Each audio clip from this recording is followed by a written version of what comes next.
Hey, everybody. Welcome back to Talking Trek. Mm-hmm. He's Brian. He's Dan. Oh. There you go. And we are the hosts of Talking Trek in our new format, among other Brand things. new. I'm sitting down. Yeah, I always am, but I think I stood only one time when I was behind the bar. Yeah. But anyway, yeah, this is excuse me, this is really exciting. New format. We've got we've got some exciting segments coming up. We have the very first appearance of my new segment called Brian's Deep Space Whine. And that is just absolutely phenomenal. I'm looking forward to it. And I'm going to have to talk to you offline how you created your little animated character in it. So it's going to be great.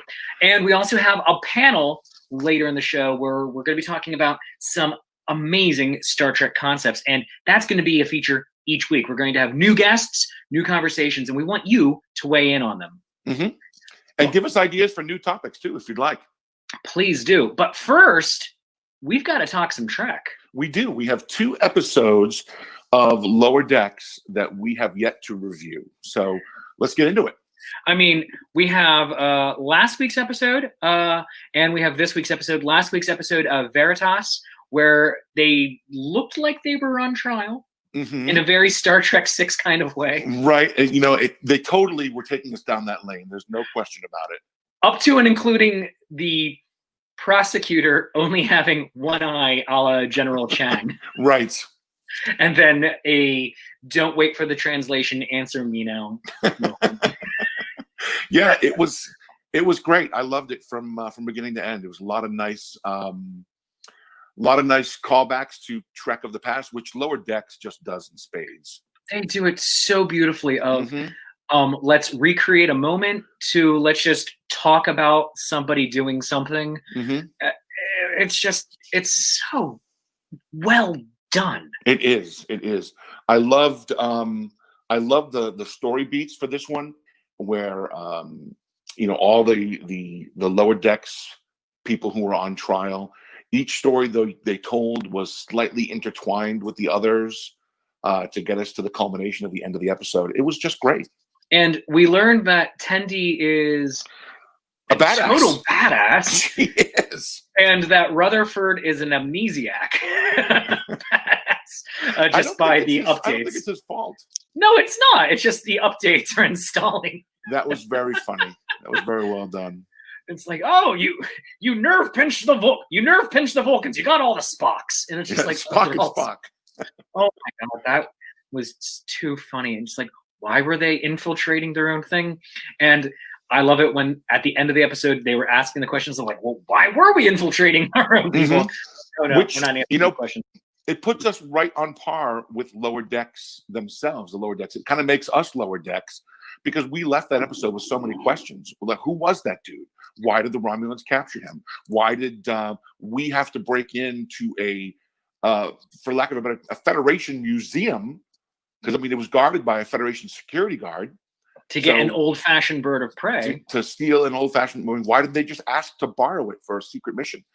So many questions that were never answered, and we will probably never know the answer to.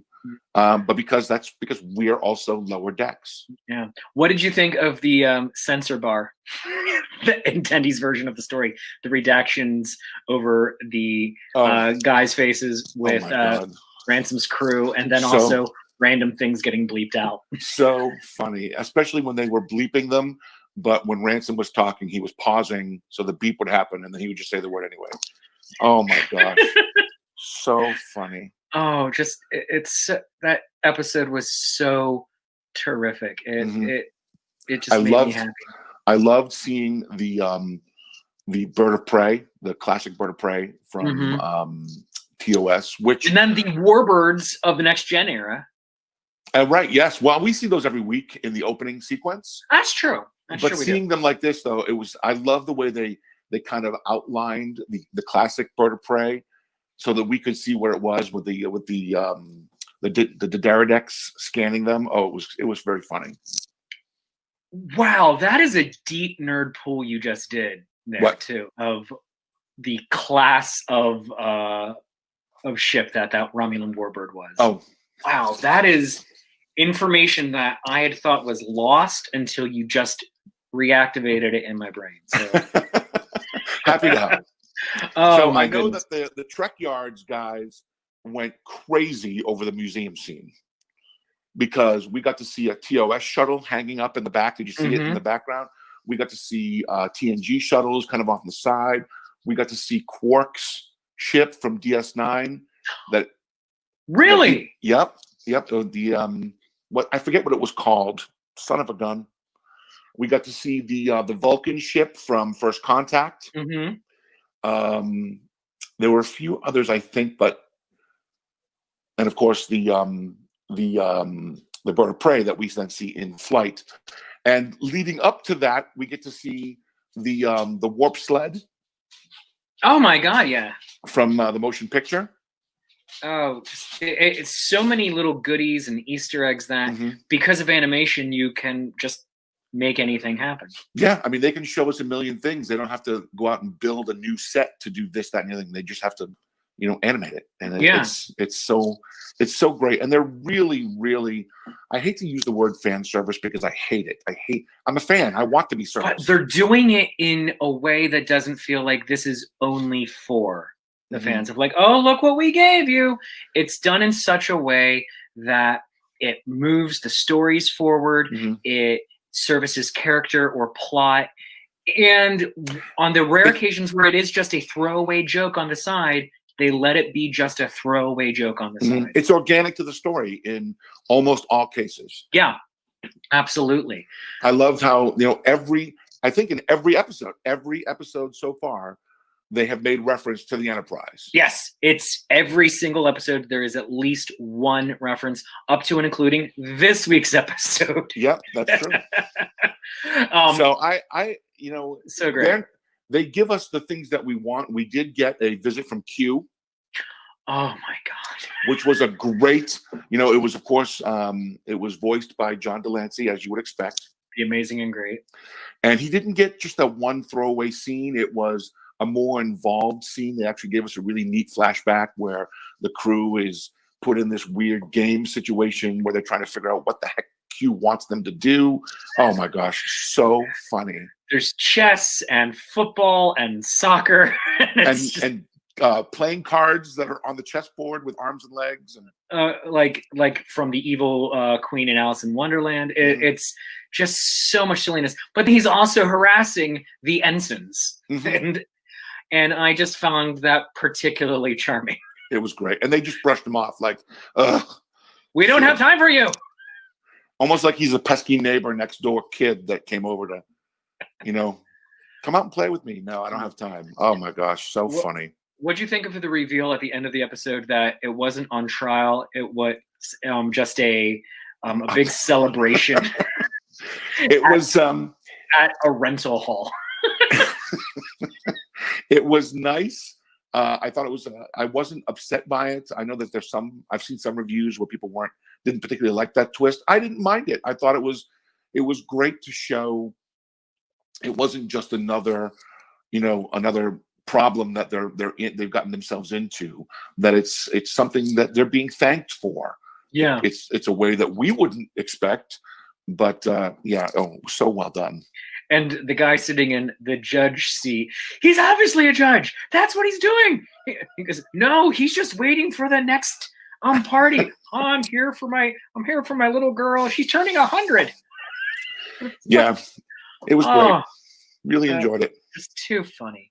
I like too that I feel like we got to see more of Tendi and Rutherford than Boimler and Mariner. Mariner, obviously, she is the star of the show. Yeah. I mean, if you look at the poster, her face is more prominently displayed than the rest. And Tawny Newsome does such a great job. They're all great. They really are. But everyone has been kind of starving for more Rutherford and Tendi, and I feel like they gave it to us this weekend. Oh yeah, absolutely. Or this episode. Yeah. So last week's episode, Veritas, and then this week's episode. Oh my goodness, so much Rutherford and Tendi. Oh my goodness. And this episode made me hate Boimler. It made you hate him? It made me hate him. I loathed him in this episode. And it was a little bit of, oh my God, can we just fix his character or get rid of his character, whatever. But on the other side, it was like, oh my gosh, can someone phaser him? Please. You know, I kind of feel like they were doing the same thing with Mariner too. I really wasn't liking her. She's such a spoiled brat. And I think but that's then kind of in the this point of the episode, she calls herself out on it. Right, exactly. She kind of realizes it. And I wonder if we're going to see a change in her character going forward. I think we will for season 2. I Mm. mean, she's not going to be nearly as self-destructive, and I think she's going to be the first one who genuinely starts progressing up through the ranks. Not the fake promotion that she gets from Captain Freeman. But oh my gosh, this was the most clever episode. So let's start at the beginning, where they the episode begins, and it's there's something going on between Mariner and her mother. Well, they're on the planet. They're toppling a despotic regime, pulling over a statue. So very timely there. But also talking about the Prime Directive, which we'll be discussing in a little while. But the lizard people not being subject to the rat people. Right. And then Mariner, who is doing her darndest to free the lizard people from the rat people. And then you're right. Then Captain Freeman beams in, and it's no, you can't do this. I'm so sorry about my ensign. They get into a fight. She says this planet was peaceful yesterday, but now there's an interspecies civil war. What's going on? But her comment to the rat leader, if we give you replicator technology, do you promise not to eat them? It's like, well, does it make protein pellets? It's just like, what? It was great. Oh, so fantastic. Her going to therapy. So then, we get past that. She has to go to therapy. Mariner goes to therapy, and then we meet up with the three of them, with Mariner, Rutherford, and Tendi going onto the holodeck. Skeet shooting with Da Vinci. Right. Because why not? Boimler comes in, says, "Hey, I need the holodeck," which, okay, I can see a ship this small, maybe only having one holodeck. That kind of makes sense. Or only one holodeck available to the lower decks. Oh, that's like a good point. Maybe this one's theirs, and then senior officers get one for their use. But then not waiting for permission to use it, just computer, begin this program. Right, exactly. They never gave him the nod. He comes in, asks, and then just does it. But they also didn't say no. And then when Da Vinci was disappearing, bye, Da Vinci. Ciao. Oh my goodness! But his program is all about being a suck up, and it's great. Of course, they talk about the ethical ramifications of recreating the crew, going into their private diaries. Aren't they private? And then, before you know it, Mariner takes over in the blink of an eye, writes an entire movie script, and makes herself the focus of the episode, or of the movie that she then creates, the holodeck movie. The Khan type villain. So what'd you think of the various stylistic choices, such as the credits coming out still being very next generation style credits, but zooming in, and then also them having to dodge them? Yes, it was funny. I think that's definitely a play on some of the movies. Yeah, I think they've done that exact thing. That was very funny. But my gosh, my favorite thing of the entire episode, I'm just going to say it, was the whole introduction of the Cerritos a la the motion picture. Oh my God. The way they had the shuttlecraft going around it at different angles, and they're all looking at it, and just talking about how much they love the ship and how beautiful she is, and some of them are in tears. It was just such a nod to the motion picture, that scene, that very long, I think it's like a 7-minute scene, where Scotty is taking Admiral Kirk around the outside of the Enterprise refit. And this one was about a minute, so for TV long, but oh my gosh. But it was beautifully done. So many things I loved. just on the aesthetic of Mariner's movie. The shuttle was the Yosemite, which is a callback to Star Trek V. All of the lens flares, like the JJ verse, lens flares for days. Oh my God, it was almost blinding. Giving the holodeck program a film grain that kept coming up on screen every so often, like the film would no longer, in some cases, be quite in as focus, and then you're seeing little lines go down the screen. I'm like, oh my gosh, this is perfect. The signatures, like they did in Star Trek VI. The motion picture warp style of like all the different colors of the rainbow coming in. I mean, just so much, just in terms of aesthetic, I loved. Yeah, me too. Yeah, it was great. Oh, and then callbacks to almost all of the other movies. There was a callback to Star Trek Generations when she's fighting herself in engineering or something. And she says, I wanted to have a final showdown on a rickety metal bridge. Yeah. It was so great. The crash of the Cerritos, was also a callback to Generations, the way it came down. Although I love how the saucer didn't skid. No, it rolled like a coin. It was a hubcap that came off of an old car. I loved Rutherford's skull tattoo, which looked almost Mandalorian. The continuing running joke about Tendi being an Orion space pirate. that was a neat thing, how that really made her upset that she didn't want to be pigeonholed because of, I guess, the bad reputation her people have. And then when she says, we haven't been pirates for 5 years, it's like, what? And then the buyback later when they're in their version of 10 Forward, and it's like, you know what? A lot of Orions are capitalistic. What was the exact? Libertarian, capitalists with no sense of decency, but not this one. It's just like, oh, that's so great. It was great. The whole episode was very well done. Although I was expecting a two-parter. Yeah, that would have worked.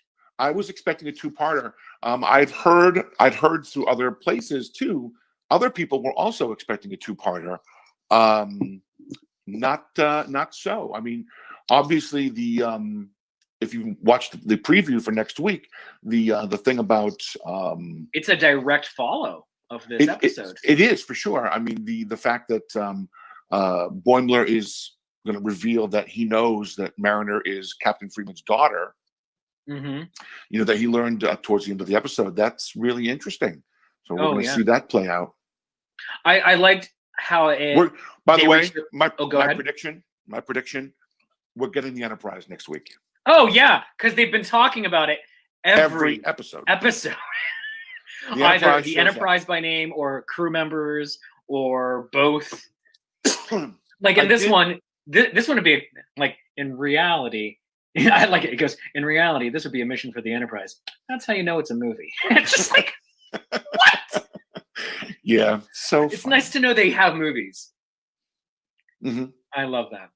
Which makes sense because they have their holo novels and all of that too. That's true. Yeah. So, all right, how we doing on time? We're doing great, and it's time, speaking of, to mention something new. Oh yes. Ladies and gentlemen, boys and girls, non-binary friends from assorted worlds, it is time for the new segment, Brian's Deep Space Whine. Oh yeah. Roll that beautiful bean footage. Hi, and welcome to my new occasional segment called Brian's Deep Space Whine, where I will whine, complain, and nitpick the thing I love the most, Star Trek. And don't think I don't know that you all do it too.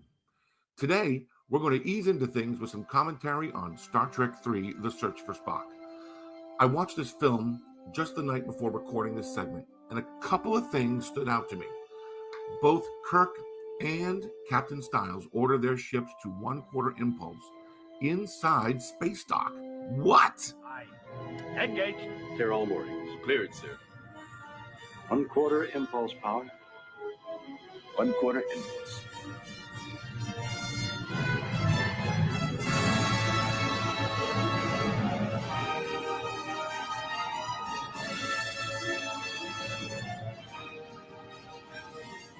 Incredible machine. Helm. 1/4 impulse power.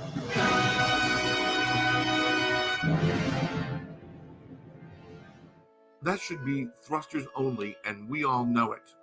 You want a good example of impulse speed? Just take a look at the motion picture when the Enterprise has left dry dock and is moving through our solar system before going to warp. Impulse power, Mr. Silver. Ahead warp 0.5.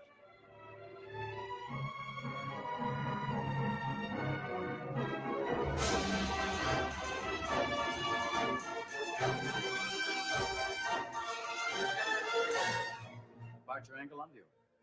Departure angle.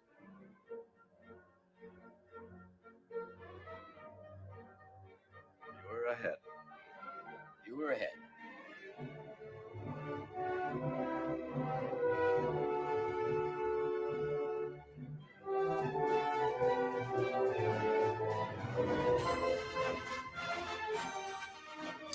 She's moving pretty quick.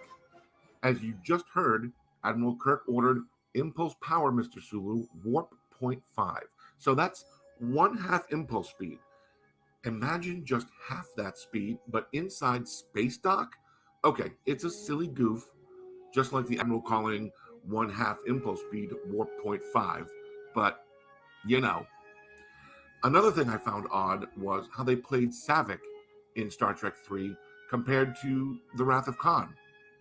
Now, this film takes place only days or at the most weeks after the events of Star Trek II, where Savick is played as a strict, by-the-book officer. In Star Trek III, when she and David Marcus are on the Genesis planet and are being pursued by an unknown group of potential hostiles, David says, "No, I'll go. Give me your phaser." Give me your phaser? And she does it! She hands over her service weapon to a civilian with no training whatsoever. Whoever they are, they're getting closer. I'll go. No. I'll do it. Give me your phaser. Looking at this mid-'80s film with 2020 eyes, maybe it's because he was the man character who was going to save the poor defenseless damsel in distress. But that aside, it still seems very out of character for a Starfleet officer who follows the book, like Savick, to hand over her phaser to a civilian, no matter the circumstance. Well, that's it for today's installment of Brian's Deep Space Whine. What did you think? Do you agree with me on these issues I noticed in Star Trek III, The Search for Spock? I'd love to hear what you think in the comments below. Until next time. Okay, everyone. Hopefully you're enjoying the new format of the show so far, but it's time to introduce yet another new sequence. Not Brian waxing more philosophic on what works and doesn't work on terms of impulse drive in Star Trek III, The Search for Spock, or the misogyny inherent in the David Marcus and Savick relationship, although it's totally there. But something deeper, a topic that is near and dear to all of our hearts. We're going to talk this week about the Prime Directive and do it in less than 13 minutes because that's how we roll. So here to join us, we have Claire and Tom, eminent Prime Directive scholars. And Prime Directive, is it good for Starfleet and the Federation, or is it bad? Discuss. Well, ladies first. Oh, that's, Well done. Well, I think it's definitely interesting from a storytelling perspective. I think it adds a lot to the series in terms of just the ability to actually have these fantastic discussions, these fantastic moral dilemmas, and as a plot device, personally, I believe it's fantastic. With that being said, within the universe itself, kind of problematic. The inaction necessary, that is deemed necessary for these emergency situations and these life or death situations, I don't believe is realistic, which actually is kind of what puts these captains in these moral dilemmas, which creates the drama. Fantastic point. Tom or Brian, any thoughts or responses? I have to say I agree with Claire. You know, it's a great storytelling device. The Prime Directive is really one of those things that sets Star Trek apart.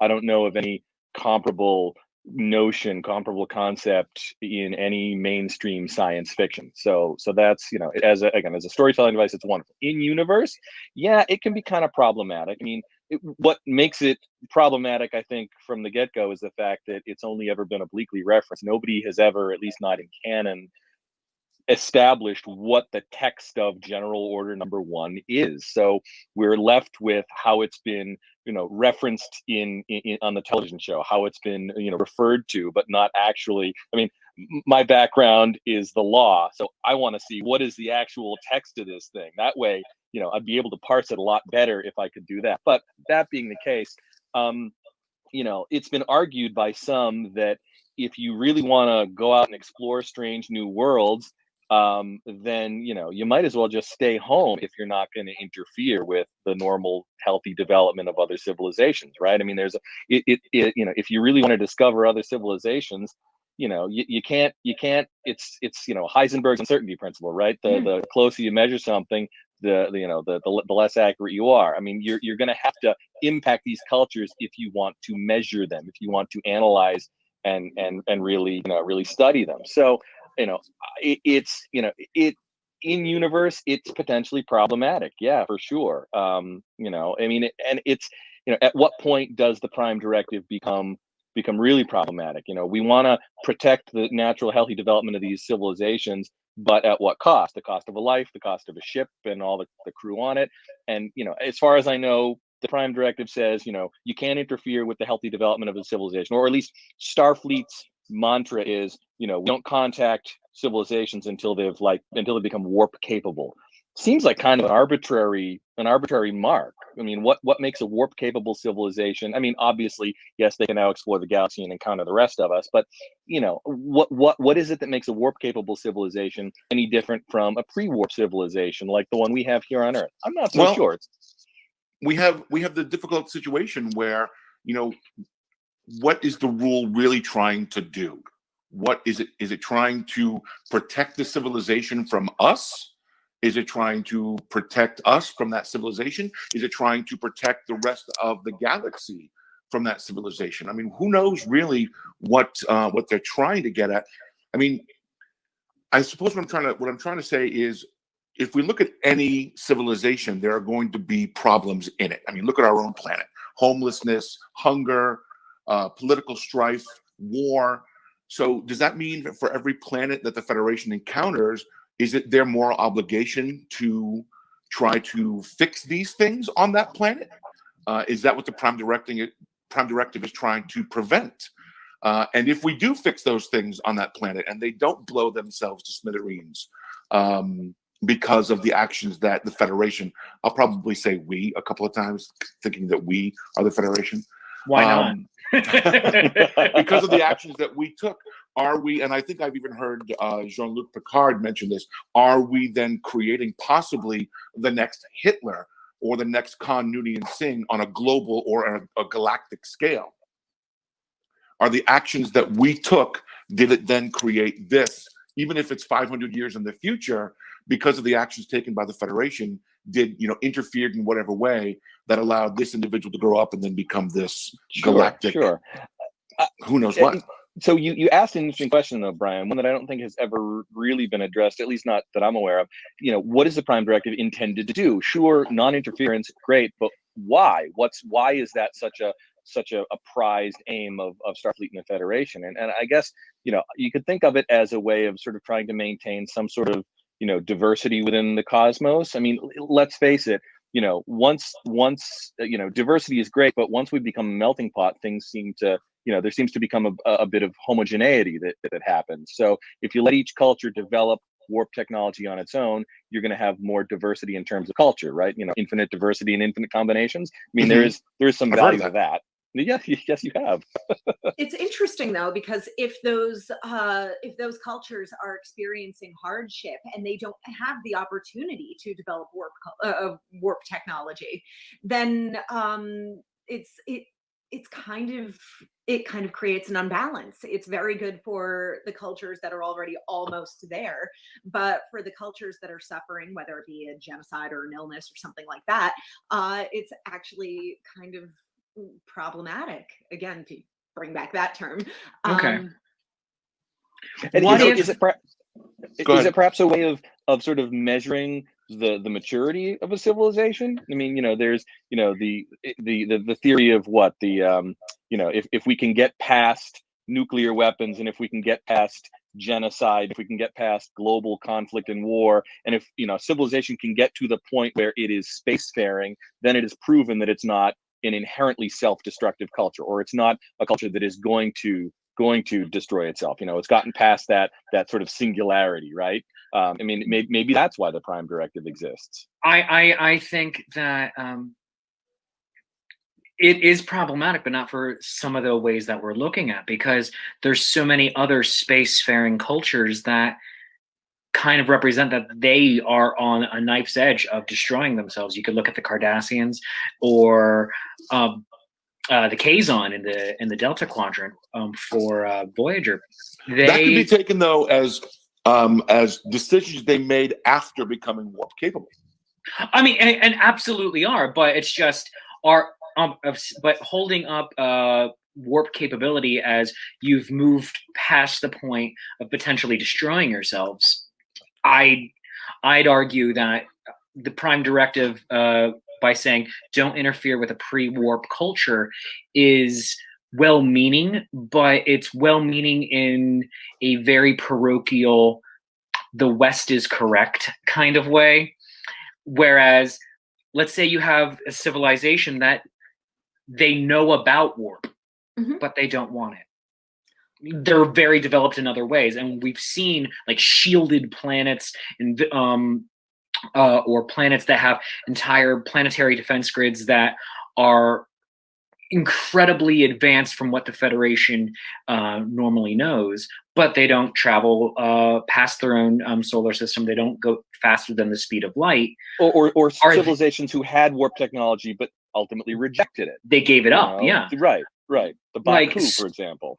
Yeah. So do they say we're not going?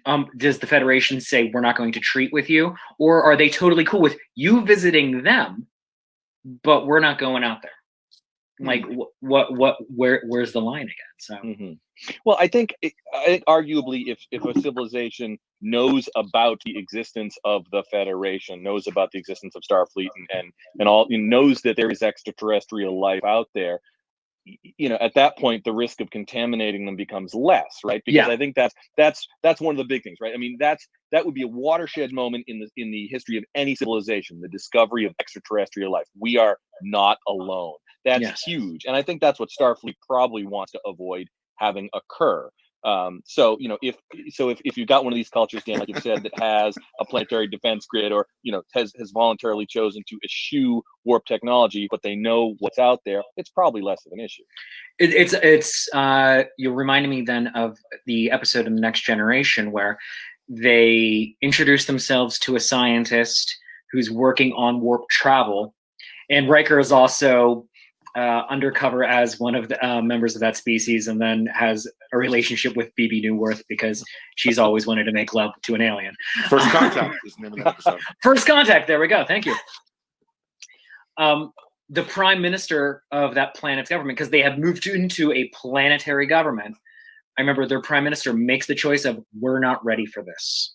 We need to slow everything down. So yeah, we're at the moment of we're going to have warp travel next week, but as a society, we're not ready. And so having those surreptitious little meetings on the side, I think is a really good idea. And hey, maybe our government's already had it with aliens, because 2020 is the year of, we also get evidence of UFOs. Are you saying that there's potentially a cloaked duck blind in my front yard? I am saying, just like in Star Trek Insurrection, there is a cloaked duck blind, and it's definitely in your front yard. There's a cloaked bird of prey parked in Golden Gate Park. Set us down in the Golden Gate Park. Fascinating. Remember where we parked.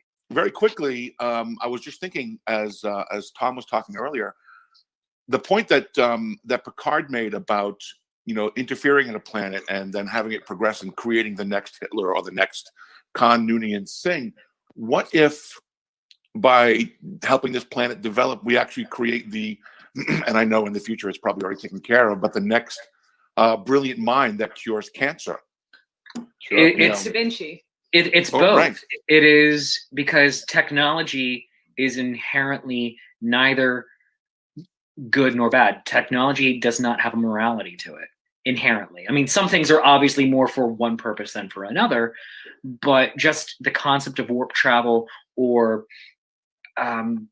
interstellar communication, that is neither good nor bad. It allows the good guys to do what they got to do, and the bad guys to do what they got to they want to do, and everybody in between to just call their mom.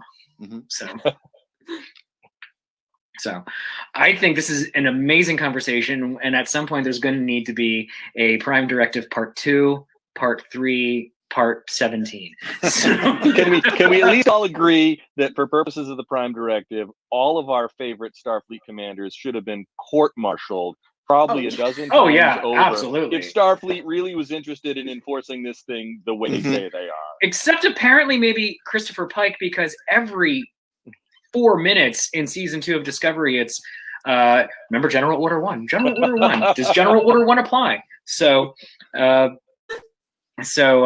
think he's like the only one who's kind of good on it. Well, we'll see as that moves forward and we see his adventures for the first time. Oh, it's going to be great. So looking forward to that one.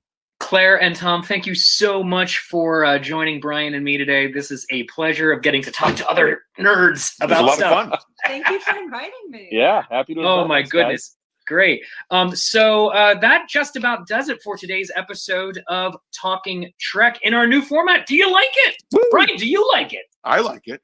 I like it too. So everyone, you're going to have to go and follow and like us on YouTube and Facebook. That's where we are. On Facebook, we're facebook.com/Talking Trek Podcast.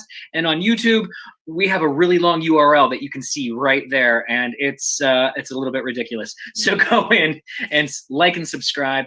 Once we get up to 100 subscribers on YouTube, then then we can actually call ourselves Talking Trek over there. Right. But next week, we get to talk about the season finale of Lower Decks. Oh, I can't wait. I'm so excited. We're in the middle of we can also talk about what we expect to come from the beginning of season 3 of Discovery. Oh, this is going to be good. So we're in the middle of 23 weeks of new Trek. But in the meantime, I'm Dan. I'm Brian. And live long and prosper, everybody.